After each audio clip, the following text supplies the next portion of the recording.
Rouler au GNV aujourd'hui, c'est rouler au bio-GNV demain. Le bio-GNV, également connu sous le nom de biométhane carburant, est un gaz 100% renouvelable issu de la méthanisation des déchets organiques.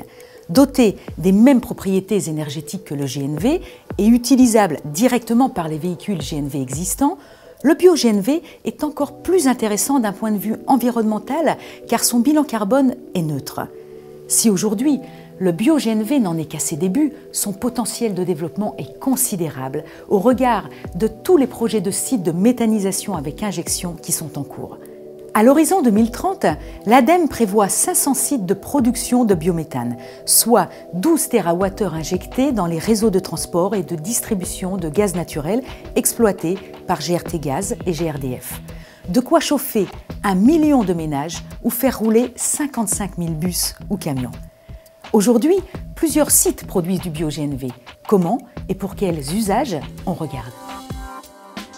À Morsbach, en Moselle, ce bus peut rouler pendant 1 an avec les déchets organiques produits par 7000 habitants. Son carburant provient des déchets préalablement triés dans les foyers puis traités par méthanisation sur le site de Métavalor.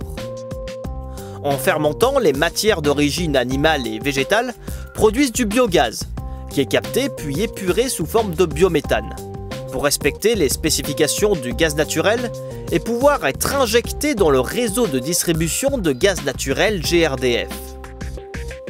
Zéro coût de stockage. Le gaz est distribué là où il doit être consommé, par exemple dans les stations GNV installées à proximité ou ailleurs grâce au réseau de GRDF et de GRT Gaz qui maillent le territoire français.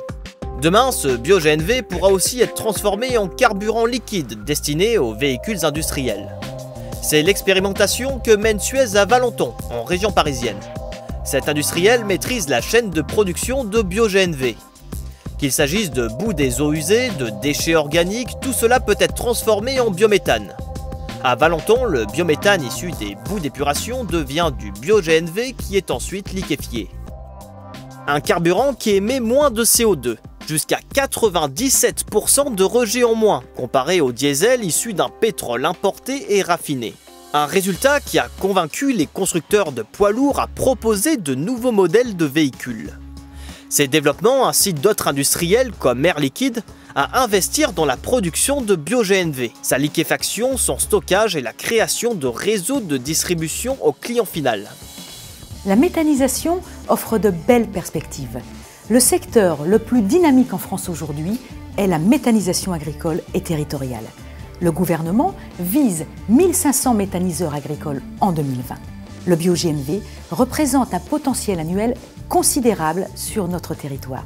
Environ 250 TWh par an, soit plus que la consommation de l'ensemble des voitures en France en 2011.